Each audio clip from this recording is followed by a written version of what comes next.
Hello friends, स्वागत है आपका इस वीडियो में। इसमें मैं डिस्कस करूंगा नीट 2021 के बायोलॉजी पार्ट के सॉल्यूशंस। तो आइए स्टार्ट करते हैं सेक्शन ए से। अगर आपको ये वीडियो अच्छा लगे तो वीडियो को लाइक ज़रूर करना, चैनल को सब्सक्राइब करें ताकि आपको ऐसे और वीडियो फ्यूचर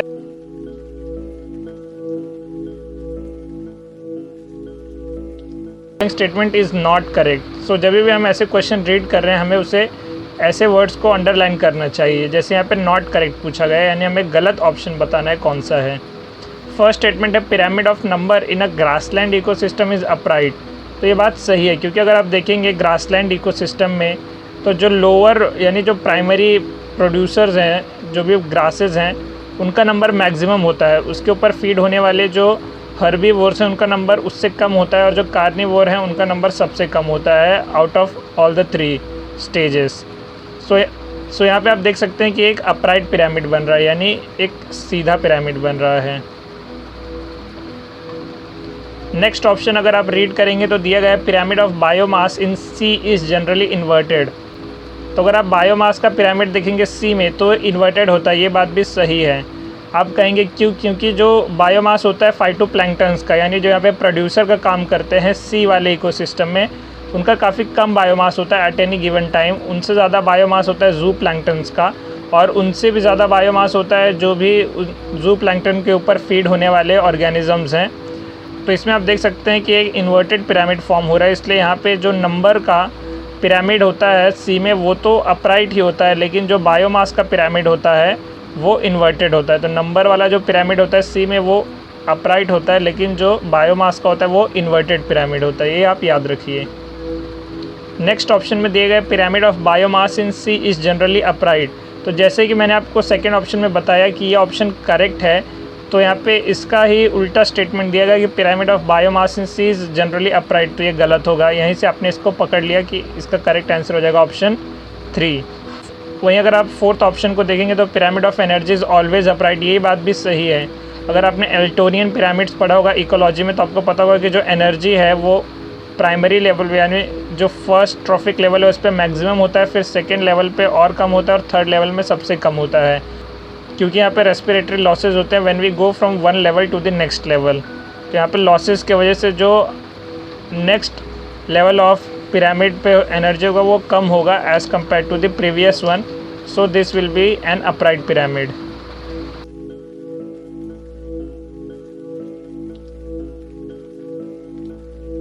अगले क्वेश्चन में हमें पूछा गया which of the following is monoecious. तो अगेन ये बहुत एक डायरेक्ट सा क्वेश्चन है। मोनेशियस का अगर आप डेफिनेशन याद रखेंगे तो मोनेशियस यानी कि एक ही प्लांट पे दोनों भी मेल और फीमेल ऑर्गन प्रेजेंट होने चाहिए। तो ऐसा अगर आप देखेंगे तो इसमें कारा होता है, क्योंकि अगर आप इसका एनसीईआरटी में दिया हुआ जो स्ट्रक्चर उसको याद करेंगे तो ग्लोब्यूल और न्यूक्यूल दोनों भी सेम प्लांट पे ही होते हैं। इसके वजह से ये मोनेशियस होता है। वहीं अगर आप देखेंगे मार्केंशिया तो इसमें मेल और फीमेल का अलग अलग स्ट्रक्चर होता है, जिसमें एंथ्रीडियम और आर्किगोनियम पाए जाते हैं। वहीं साइकस और पपैया में भी अगर आप देखेंगे तो ये तीनों भी डायेशियस हैं। ये आप एग्जांपल याद रखिए, एनसीईआरटी में भी दिया गया है। और इसमें से सिर्फ जो कारा है वो एक मोनेशियस का एग्जाम्पल है।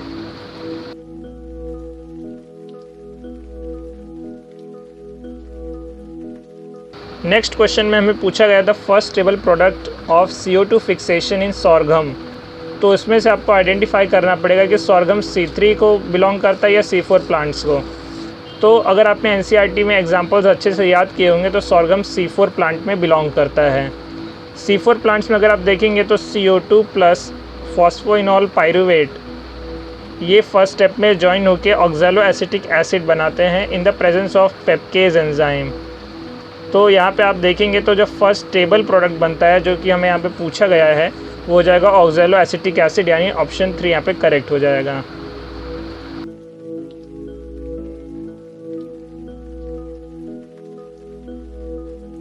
नेक्स्ट क्वेश्चन है मॉर्फोलॉजी ऑफ प्लांट से पूछा हुआ।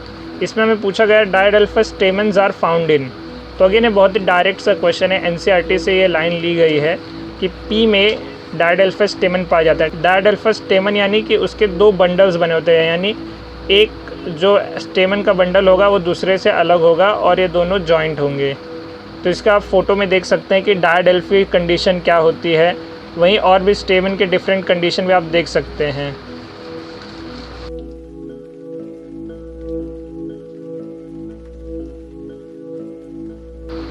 नेक्स्ट क्वेश्चन में हमें पूछा गया DNA strands on a gel stained with ethidium bromide यानी ETBr अपीयर एज। तो ये अगेन एक NCERT की डायरेक्ट लाइन ही है कि जब ETBr से स्टेन किए हुए डीएनए बैंड्स को हम UV से इरिडिएट करते हैं तो उसके वजह से हमें ब्राइट ऑरेंज बैंड्स दिखाई देते हैं। अब इसमें आपको हो सकता है कि ये याद ना हो, तो इसके लिए आपको NCERT अच्छे से रीड करनी चाहिए, क्योंकि ये NCERT में ही दिया हुआ इन्फॉर्मेशन है और अगेन इसमें आप वहाँ पे जाके इसको प्रेडिक्ट नहीं कर सकते, यानी इसका एब्जॉर्प्शन और इमिशन कौन से वेवलेंथ पे होगा। तो अगेन बहुत ही एक डायरेक्ट सा क्वेश्चन जिन्हें ये पता होगा विद इन 10 सेकेंड्स किए जाने वाला क्वेश्चन।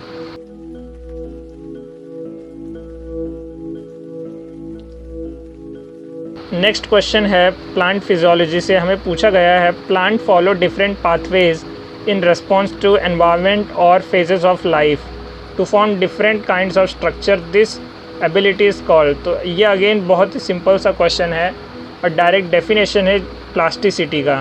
तो यहाँ पे आप देख सकते हैं एनवायरमेंटल प्लास्टिसिटी का एग्जांपल आपको याद होगा, वो इन प्रेजेंस ऑफ वाटर और इन एब्सेंस ऑफ वाटर उसका साइज़ अलग हो जाता है।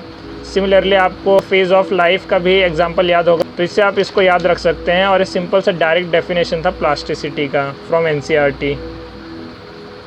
नेक्स्ट क्वेश्चन में हमें पूछा गया है एक मैच द कॉलम टाइप का क्वेश्चन है। तो इसमें से अगर आप देखेंगे तो वायरस फ्री प्लांट, यानी हमें ऐसे प्लांट्स जनरेट करने हैं जिसमें वायरस एब्सेंट हो। तो इसमें आप देखेंगे तो मेरिस्टेम जो है वो ही है जो वायरस से फास्ट रेप्लिकेट कर पाता है, ये NCERT में आपको दिया गया है। तो इसलिए अगर आपको वायरस फ्री प्लांट बनाना है तो आपको मेरिस्टेम उस प्लांट से ऑब्टेन करके उसे लैब में ग्रो करना चाहिए। तो यानी सी के साथ में अगर आप देखेंगे फोर्थ, तो यहाँ पे एक ही ऑप्शन है जिसमें सी के साथ फोर्थ यानी ऑप्शन 3 मैच हो रहा है। बाकी अगर आप और भी ऑप्शन देखना चाहेंगे तो प्लांट टिश्यू कल्चर का जो प्रिंसिपल है उसका बेसिक आइडिया है वो टोटीपोटेंसी की वजह से है, यानी एक प्लांट सेल अपने आप को डिवाइड कर करके बहुत सारे प्लांट सेल बना सकता है जो कि डिफरेंट फंक्शन आगे जाके एक्वायर करेंगे। जैसे हो सकता है इसमें से एक सेल स्टेम बनाए, एक सेल रूट बनाए, एक सेल उसका जो है वो जाइलम बनाए। तो एक ही सेल जो उसका ओरिजिनल प्लांट सेल था वो डिफरेंट फंक्शन में डिफरेंशिएट होके पूरे प्लांट बॉडी को बना सकता है। तो यही जो इसका प्रिंसिपल है वो प्लांट टिश्यू कल्चर में हम यूज़ करते हैं, जिसे टोटीपोटेंसी कहा जाता है।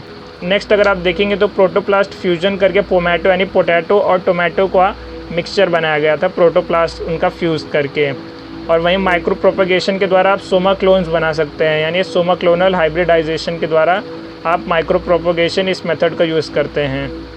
नेक्स्ट क्वेश्चन अगेन इकोलॉजी से है, बहुत ही डायरेक्ट से सिंपल क्वेश्चन दिया गया in the equation GPP - R is equals to NPP। R represents, तो यहाँ पे आपको पता है कि R जो होता है वो रेस्पिरेटरी लॉसेज होता है, यानी यहाँ पे रेस्पिरेशन लॉस ऑप्शन ए हो जाएगा।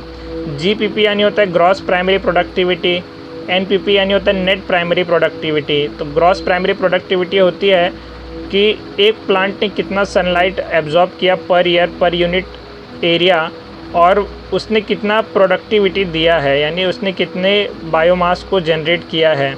उसमें से अगर आप उसके रेस्पिरेटरी लॉसेस को माइनस कर दें, यानी उसने कितना लॉस किया, तो आपको उस सिस्टम का, उस इकोसिस्टम का आपको नेट प्राइमरी प्रोडक्टिविटी मिलता है।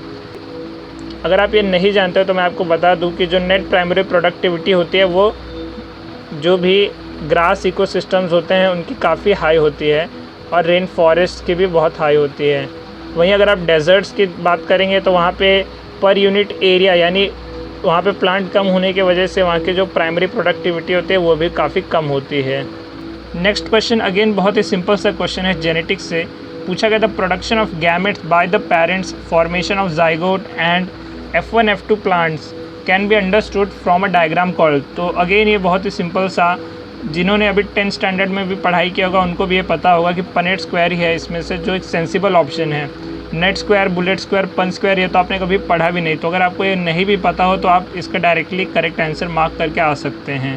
तो पनेट स्क्वायर आपको पता है कि रेजिनाल्ड पुनेट जो एक ब्रिटिश जेनेटिसिस्ट थे उन्होंने ये मेथड डिवाइस किया था ताकि हम जो जाइगोट का फॉर्मेशन है वो अच्छे से स्टडी कर सकें, यानी स्टैटिस्टिकली उसका प्रपोर्शन हम फाइंड कर सकें in any cross. Next question में हमें पूछा गया which of the following is an incorrect statement. तो अगेन यहाँ पे इनकरेक्ट को आप हाईलाइट कर दीजिए कि इनकरेक्ट हमें यहाँ पे बताना है।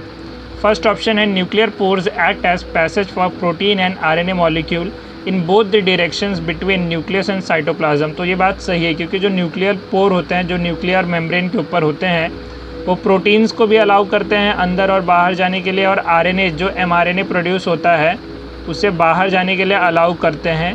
तो इसलिए यहाँ पे आप देख सकते हैं कि आरएनए मॉलिक्यूल्स और भी आरएनए मॉलिक्यूल्स होते हैं जो कि फंक्शनिंग के लिए ज़रूरी हैं, तो वो भी न्यूक्लियर पोर के द्वारा आया और जाया करते हैं विद इन द न्यूक्लियस और outside of the nucleus to the cytoplasm. तो ये बात तो सही है, हमें इनकरेक्ट फाइंड करना है। नेक्स्ट ऑप्शन में दिया गया mature sieve tube elements possess a conspicuous nucleus and usual cytoplasmic organelles. तो ये बात गलत है, क्योंकि जब वो मैच्योर होते हैं सीव ट्यूब्स तो वो अपना न्यूक्लियस लूज़ कर देते हैं, और इसके वजह से वो अपने फंक्शनिंग के लिए डिपेंडेंट होते हैं कंपेनियन सेल्स के ऊपर, और उनका जो साइटोप्लाज्मिक ऑर्गेनल्स है वो भी हटा दिया जाता है ताकि उनके अंदर ट्रांसपोर्ट करने के लिए एम्प्टी स्पेस मिले, यानी वो कोई भी चीज़ को ट्रांसपोर्ट कर पाए। इसलिए उनमें से जो न्यूक्लियस है और जो उनका साइटोप्लाज्मिक मटेरियल है वो हटा दिया जाता है, और उनके फंक्शनिंग के लिए वो कंपेनियन सेल के ऊपर डिपेंडेंट होते हैं। तो यहीं हमें गलत ऑप्शन मिल गया, यानी ऑप्शन 2 इसका करेक्ट आंसर होगा। अगले ऑप्शन में हमें दिया गया micro bodies are present both in plant and animal cell. तो ये बात भी एनसीईआरटी की एक डायरेक्ट लाइन है कि माइक्रो बॉडीज़ प्लांट एनिमल दोनों में भी पाए जाते हैं। और उसके बाद में हमें पूछा गया है, फोर्थ ऑप्शन में दिया गया है the perinuclear space forms a barrier between the material present inside the nucleus and that of the cytoplasm. तो अगेन ये बात सही है, क्योंकि अगर आप देखेंगे न्यूक्लियर मेम्ब्रेन, जो इनर न्यूक्लियर मेम्ब्रेन और आउटर न्यूक्लियर मेम्ब्रेन है, अगर ये न्यूक्लियस है, इसके अंदर आप इमेजिन करिए कि डीएनए मटेरियल है और एक ओवरऑल सेल है, तो ये जो बीच का स्पेस है इसे पेरीन्यूक्लियर स्पेस कहते हैं, यानी इनर न्यूक्लियर मेम्ब्रेन और आउटर न्यूक्लियर मेम्ब्रेन के बीच का जो स्पेस है उसे हम कहेंगे पेरीन्यूक्लियर स्पेस। तो ये जो है ये बैरियर की तरह एक्ट करता है बिटवीन द न्यूक्लियस और जो साइटोप्लाज्म है। तो ये बात भी सही है। तो फोर्थ भी करेक्ट स्टेटमेंट है, आपको इनकरेक्ट पहचानना था, इसलिए इसका करेक्ट आंसर हो जाएगा ऑप्शन 2। तो फ्रेंड्स आज के लिए बस इतना ही। आगे के क्वेश्चंस का सॉल्यूशन मैं आपको बताऊंगा अगले वीडियो में। चैनल को सब्सक्राइब करिए अगर आप नए हैं तो, और वीडियो को लाइक करके अपने फ्रेंड्स के साथ ज़रूर शेयर करें। मिलता हूं मैं आपसे अगले वीडियो में। Till then keep studying and keep doing hard work. Thank you.